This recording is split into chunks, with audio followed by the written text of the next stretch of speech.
Hello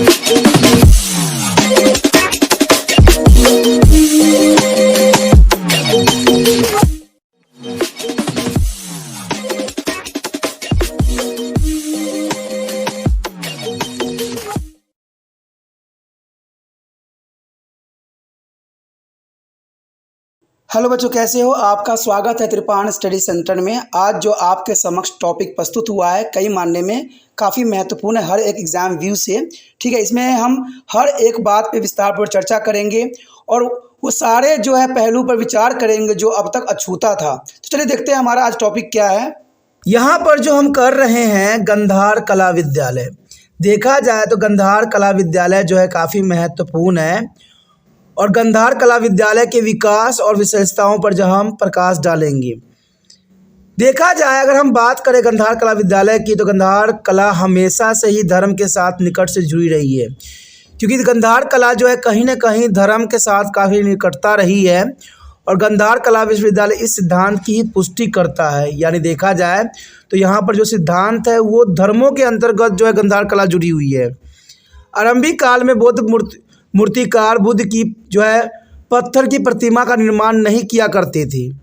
जो बुद्ध धर्म को मानते थे स्टार्टिंग में वो जो है बुद्ध धर्म की मूर्तियों का जो है वो प्रतिमा नहीं बनाते थे और ये काफ़ी महत्वपूर्ण बात थी कि आरंभिक काल में बौद्ध मूर्ति नहीं होती थी, वो पत्थरों की प्रतिमा का निर्माण नहीं किया करते थे।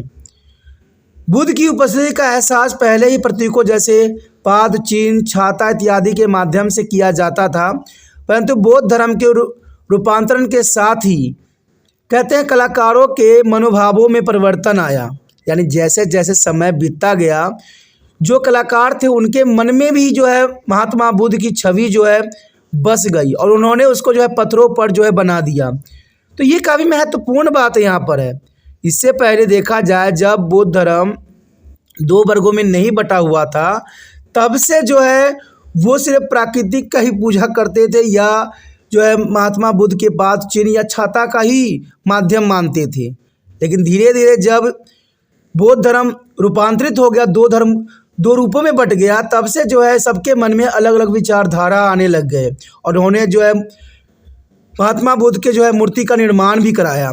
अब वह बुद्ध को पत्थरों पर उड़कने लग गए और इस प्रकार गंधार कला का विकास हुआ। और यहीं से जो है गंधार कला का विकास हुआ जब जो है कलाकारों ने महात्मा बुद्ध को पत्थरों पर जो है उड़कने लगे, तभी से गंधार कला का विकास हुआ। ये विकास का शुरुआती स्टेज था और इसका नामकरण देखा जाए तो गंधार कला इसलिए पड़ा क्योंकि अधिकांश नमूने गंधार क्षेत्र के इर्द गिर्द थे।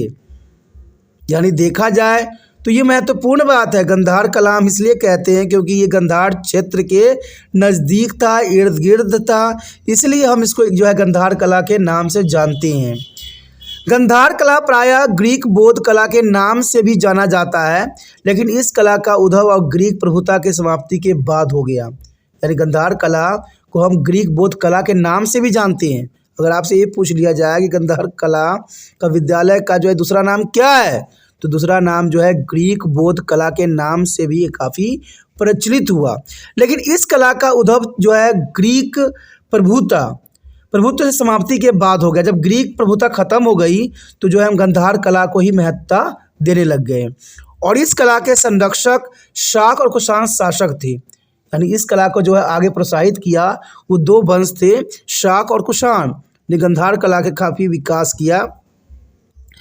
गंधार अपने सुस्पष्ट गंधार बौद्ध कला के लिए भी जाना जाता है। यानी बौद्ध कलाओं के बारे में भी जो है गंधार कला जानती है, जो कि ग्रीक, सीथियंस, पर्शियन और भारतीय कला परंपराओं के मिश्रण से उत्पन्न हुई। यानी एक बात यहाँ पर साफ हो जाता है कि गंधार कला विद्यालय जो है सिर्फ एक शब्दों से नहीं हुई है, इसमें कई चीज़ों का मिश्रण है, चाहे ग्रीक हो, सिथिलियन हो, पर्शियन हो और भारतीय कला, सबका मिश्रण जो है गंधार कला है, जो काफ़ी महत्वपूर्ण है।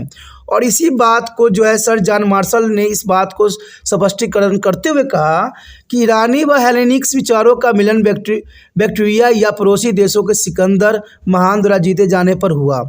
वह यह मिश्रित कला भारतीय कला के समक्ष प्रकट हुई जब मौर्य राज्य का जो है पश्चिम एशिया के साथ शांतिपूर्वक आदान प्रदान हुआ, या फिर जब इसके बाद ग्रीक, सिथियंस या इथेलियन कुषाण राज्यों में आक्रमण किया। तो बात तो सही है, गांधार कला का विकास भारत में इतना नहीं हुआ जब तक जो है विदेशों से जो है हमारा संबंध स्थापित नहीं हुआ। क्योंकि गांधार कला में देखा जाए तो हर एक जो है देश का जो है कुछ न कुछ गुण है, चाहे वो ग्रीक हो, चाहे बैक्ट्रियंस हो, या चाहे सिथियंस हो, या पाथियन या कुषाण राज्य हो, सबके आक्रमण के फलस्वरूप इसमें कुछ न कुछ जो गुण है ली गई। तो इस प्रकार जो है गांधार कला का विकास हुआ, जो कि काफ़ी महत्वपूर्ण है।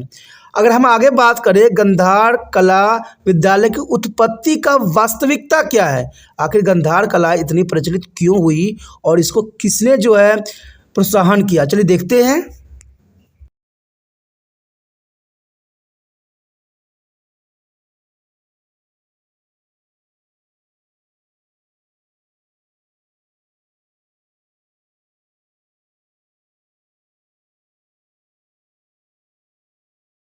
प्रगति की, और इस क्षेत्र का गंधार कहा जाता है क्योंकि ये क्षेत्र जो अफगानिस्तान के हिस्से में ये प्रगति किया वो क्षेत्र गंधार के अंतर्गत आता है। और गंधार क्षेत्र लंबे समय से संस्कृति के आदान प्रदान का गढ़ रहा है, यानी गंधार में बहुत लंबे समय से जो है संस्कृतियों का आदान प्रदान होना स्वाभाविक बना दिया, जिनके कारण जो है ये विकसित हुआ। वर्तमान समय में यह क्षेत्र पाकिस्तान के पश्चिमोत्तर हिस्से में है। अभी के समय देखा जाए तो जो गांधार कला हम पढ़ रहे हैं वो पाकिस्तान के पश्चिमोत्तर हिस्से में है, यानी पश्चिम क्षेत्र में है। और यह हिंदू कुश पर्वतमाला से घिरा हुआ है, जो हिंदू कुश पर्वतमाला है उससे जो है गांधार क्षेत्र घिरा हुआ है, एवं उत्तर दिशा में हिमालय पर्वत से सीमित है। यानी उत्तर दिशा में जाए तो ये हिमालय पर्वत से सीमितांत में आता है। और सिकंदर ने 330 बीसी में इस क्षेत्र विजय हासिल भी किया था। और ये महत्वपूर्ण बात है कि सिकंदर ने 330 बीसी में इस क्षेत्र पर विजय हासिल किया था, और इसके कारण स्थल मार्गों में पाथियान साम्राज्य और भारतीय ग्रीक शहरों के बीच एक दूसरे के साथ व्यापार किया जाना संभव हुआ। क्योंकि देखा जाए तो यहाँ पर एक स्थल मार्ग भी है, जिसके कारण जो है पार्थियन साम्राज्य और भारतीय ग्रीक शहरों के बीच जो है व्यापारिक संबंध स्थापित हुआ। अशोक शासनकाल में देखा जाए तो 3री शताब्दी BCE में वह क्षेत्र मौर्य साम्राज्य के हिस्सा था। यानी जो गांधार है क्षेत्र वो जो है मौर्य के साम्राज्य काल में ये एक हिस्सा था, और बौद्ध धर्म का बहुत बड़ा केंद्र था। क्योंकि यहाँ पर देखा जाए तो बौद्ध धर्म को प्रोत्साहित मिली, बौद्ध धर्म आगे उत्कृष्ट हुआ। कहते 1ली शताब्दी में पुनः यह कनिष्क के शासनकाल में कुषाण साम्राज्य का हिस्सा भी था। जो कनिष्क था राजा, उसके समय में गांधार जो थी कुषाण साम्राज्य का एक हिस्सा था, एक पार्ट था, जो काफ़ी महत्वपूर्ण था। देखा जाए तो कुषाण शासन कला भारतीय इतिहास में युगांतकारी सिद्ध हुआ। यानी कुषाण शासन जो था भारतीय इतिहास में एक बहुत बड़ा युगांतकारी, यानी युगों का तक जो याद रखने वाले यादगार चीज़ दे गया। क्योंकि भारत का उस शासन काल में ही भारत से बाहर विश्व के अन्य हिस्सों में संपर्क स्थापित हुआ। कुषाण शासक काल इतनी महत्वपूर्णता थी कि इसी समय काल में जो है विश्व के हर क्षेत्र में भारत का संपर्क स्थापित हुआ, और कुषाण साम्राज्य के शासकों द्वारा रोम एवं ग्रीक के नज़दीक संबंध स्थापित हुआ। क्योंकि ये क्षेत्र काफ़ी कुषाण साम्राज्य के लिए हितैषी थे, इसलिए इनसे संबंध होना स्वाभाविक बना दिया। परिणाम स्वरूप क्या हुआ, इसका परिणाम ये निकला कि ग्रीक एवं बौद्ध धर्म एवं संस्कृति से एक दूसरे से प्रभावित किया। कहते हैं जब दो संस्कृति आपस में मिलते हैं तो वो एक दूसरे को प्रभावित करता है, या तो आप उसकी संस्कृति अपना लेते हो या आप अपनी संस्कृति उनको दे देते हो। तो ऐसा ही हुआ कि ग्रीक एवं बौद्ध धर्म संस्कृति ने एक दूसरे के प्रभावित किया, और जिसके परिणाम स्वरूप गांधार कला जैसी नवीन कला विकसित हुई। और ये कला देखा जाए तो महत्वपूर्ण भी है। गांधार कला 1ली शताब्दी से लेकर 5वीं शताब्दी तक लगातार उन्नति करती रही। यानी इसका जो उन्नति काल देखा जाए तो 1ली शताब्दी से लेकर 5वीं शताब्दी तक जो है इसका विकास का मुख्य रूप देखा जा सकता है, और अपने चरम उत्कृष्ट तक पहुँची भी। कहते हैं बौद्ध धर्म में प्रचलित दंत कथाओं के अनुसार गांधार कला में रोमन शास्त्रीय कला एवं शैली का इस्तेमाल भी जो है विषय वस्तु को चित्रित करने में किया गया। तो ये काफ़ी महत्वपूर्ण बात आता है। और देखा जाए तो ऐसा कहा जाता है कि गांधार कलाओं का हाथ ग्रीक एवं हृदय तथा मस्तिष्क भारतीय थे। तो आप समझ सकते हो कि बौद्ध धर्म में प्राचीन दंत कथाओं के अनुसार, जो बौद्ध धर्म में दंत कथाएं हुई है उसके अनुसार गंधार कला में रोमन शास्त्रीय कला और शैली का इस्तेमाल भारतीय विषय वस्तु के चित्र करने में किया गया। यानी देखा जाए तो इसका अर्थ यही निकलता है कि भारतीय विषय वस्तु मतलब इन्होंने एक विषय रखी और उसके कारण जो है गंधार कला का काफ़ी उत्कृष्टता हुई। और ऐसा इसलिए भी हुआ क्योंकि गंधार कला के हाथ ग्रीक एवं हृदय मस्तिष्क भारतीय थे। जो दिल था, कलाकार के जो दिल था वो जो था ग्रीक था, लेकिन मस्तिष्क जो थे भारतीय थे। तो इस कारण से जो है इसका काफ़ी विकास हुआ और इसमें हर एक कला जो है देखने को हमें मिलती है। कुछ इतिहासकार गंधार कला को भारतीय ग्रीक कला स्कूल भी कहते हैं। बहुत से कलाकार इतिहासकार हैं इस बात को मानते हैं। और यह कला ग्रीक, बौद्ध, ग्रीको रोमन, इंडो ग्रीक एवं इंडो हैनिक कला भी कहा जाता है। कहते हैं गंधार मूर्ति कला का चरित्र चित्रण ग्रीक संयोजन एवं तकनीक पर आधारित थे, परंतु विषय वस्तु के विशुद्ध रूप से भारतीय होते थे। वह बौद्ध धर्म के नए रूप महायान पर आधारित थे। ये सारे के सारे जो गंधार कला विकसित हुए वो कहीं ना कहीं महायान पर आधारित थे। और इस तरह गंधार कला उस मंच का प्रतिनिधित्व करता था जिसमें विदेशी तत्व को भारतीयता पर स्वरूप दिया गया। जनता के द्वारा बौद्ध धर्म को स्वीकृति के कारण इसे नए रूप की कला भी मान्यता में वृद्धि हुई। कहते हैं धर्म में भी एक बात होती है कि जनता जिस चीज़ को अपनाती है उसी चीज़ को अपने धर्म में भी देखना पसंद करती है। तो देखा जाए तो बौद्ध धर्म में भी बहुत बड़ी जो है बदलाव इन्हीं कारणों से हुआ कि जनता के द्वारा बौद्ध धर्म की स्वीकृति के कारण इसमें बहुत से चीज़ों का जो है बदलाव हमें देखने को मिला, जो काफ़ी महत्वपूर्ण है। अब देखा जाए तो गंधार कला के मुख्य केंद्र, चलिए देखते हैं गंधार कला के मुख्य केंद्र कौन कौन से थे। तो देखा जाए तो गंधार कला के मुख्य केंद्र, तो कहते हैं गंधार कला के कौन कौन से मुख्य केंद्र थे, ये काफ़ी महत्वपूर्ण बात है। गंधार कला के विकास के मुख्य कला केंद्र जो है बीमारान, हस्तानगर, सक्रोधरी, जलालाबाद के निकट हरदा एवं तक्षशिला के पास विभिन्न स्थान थे। यानी देखा जाए तो गंधार कला के जो मुख्य केंद्र थे वो कहीं ना कहीं मुख्य इन्हीं बातों पर आधारित थी। इसलिए इसको जो है देखा गया भीमराना में, हस्तनगर में, सक्रोधरी में, जलालाबाद के निकट और यहाँ तक्षशिला में भी जो है गंधार कला की विभिन्नताओं में देखने को मिलती है।